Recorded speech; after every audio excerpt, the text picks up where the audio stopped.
গাজায় ইসরায়েলি হামলার ভয়ে পালিয়ে বেড়াচ্ছে হাজার হাজার মানুষ। গেল ২৪ ঘন্টায় ইসরায়েলি হামলায় উপত্যকাটিতে ৪৭ জন নিহত হয়েছে।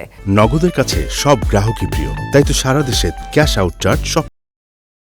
এসব হামলায় আহত হয়েছে আরও অন্তত ৫২ জন। এতে করে উপত্যকাটিতে নিহতের মোট সংখ্যা ছাড়িয়ে গেছে ৩৭,৭৬৫ জন।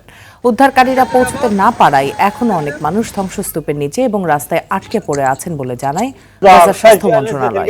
এদিকে ইসরায়েলকে অবশ্যই আন্তর্জাতিক পর্যবেক্ষকদের গাজায় প্রবেশ করতে দিতে হবে বলে মন্তব্য করেন জাতিসংঘের বিশেষ দূত ফ্রান্সিস্কা আলবানিজ।